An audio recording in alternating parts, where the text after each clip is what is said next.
तत्कालीन महसूल मंत्री गुन्हेगार प्रवृत्तीचा कॅबिनेट मंत्री राधाकृष्ण विखे पाटील यांनी 2-3 दिवसापूर्वी माढा तालुक्यामध्ये सोलापूर जिल्हा येथे मी जिल्हाधिकाऱ्यांना वाळूच्या गाड्या सोडून द्या असा आदेश दिला आहे असं त्यांनी स्वतःच्या तोंडून गुन्हा कबूल केला आणि सोलापूर जिल्ह्याच्या महसूलवरती या वाळू माफियांनी दरोडा टाकला आणि त्या दरोडेखोराला पाठीशी घालण्याचं काम मदत करण्याचं काम ह्या राधाकृष्ण विखे पाटलांनी केलेलं आहे। त्याचाच एक भाग परवा दिवशी ती बोलून गेले आणि 2 दिवसानंतर माड्याचे प्रांत अधिकारी यांच्यावरती वाळू माफियांनी जीव घेणा प्राणघातक हल्ला केला।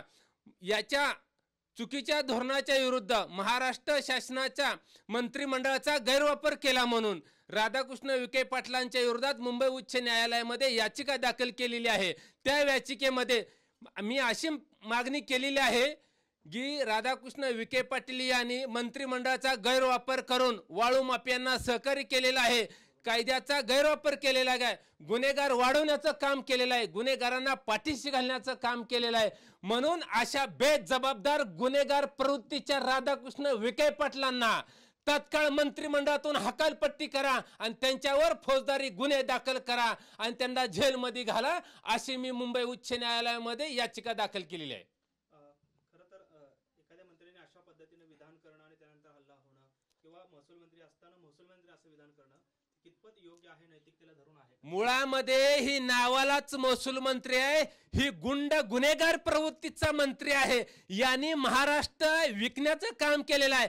ज्या वेळेस ही महसूल मंत्री होते त्यावेळेस महाराष्ट्राच्या महसूलवरती बुडलेजर फिरवण्याचं काम केलेलं आहे, महाराष्ट्र शासनाच्या महसूलवरती दरोडा टाकण्याचं काम केलेलं आहे। अशा बेजबाबदार बेअक्ली डोक्यामध्ये भुसा भरलेल्या अशा मंत्र्याला ताबडतोब याच्यावरती खंडणीचे गुन्हे दाखल केले पाहिजे, याच्यावरती दरोड्याचे गुन्हे दाखल केले पाहिजे आणि यांच्यावर तात्काळ मंत्रिमंडळातून हकालपट्टी करून यांच्यावर फौजदारी गुन्हे दाखल करून यांना जेलमध्ये घातलं पाहिजे अशी आमची माननीय मुंबई उच्च न्यायालयामध्ये दाद मागितलेली आहे। आपण काही पोलीस महासंचालकांकडे मी या संदर्भामध्ये महाराष्ट्राचे पोलीस संचालक यांच्याकडे देखील लेखी तक्रार केलेली आहे। आता उद्या हायकोर्टामध्ये सुनावणी चालू झाल्यानंतर माननीय हायकोर्ट संचालकांना विचारतील की या संदर्भात काय कारवाई केली आहे। माझं तर म्हणणं आहे या संदर्भात जिल्हाधिकारी देखील चौकशी झाली पाहिजे। माननीय जिल्हाधिकारी साहेबांनी यांचा आदेश कसा काय पाळला? जर का महसूल मंत्री होते त्यावेळेस त्यांनी आदेश दिलेला, याचा अर्थ जिल्हा अधिकाऱ्यांना न विलाज झाला, त्यांना आदेश पाळावा लागला। म्हणून तर सोलापूर जिल्ह्यामध्ये बिनधास्तपणे रात्रंदिवस अवैध वाळू उपसा सुरू झालेला आहे। ही वाळू माफिया कुणाच्या बापाला देखील भी नाही, ना पोलीस अधिकाऱ्याला भी नाही, ना तहसीलदारला भी नाही, ना कलेक्टरला भी नाही, ना SP ला भी नाही। जणू काय बाप दादाची इस्टेट असल्यासारखं रात्रंदिवस वाळूवरती महसूलवरती यांनी दरोडा टाकण्याचं काम केलं। ह्याला सर्वस्व जबाबदार बेजबाबदार मंत्री राधाकृष्ण विखे पाटील आहेत। अशा मंत्र्याच्या माननीय मुख्यमंत्री उपमुख्यमंत्री यांच्या ढुंगणावरती लाथ देऊन या मंत्र्यांना मंत्रिमंडळाला हाकलून दिलं पाहिजे।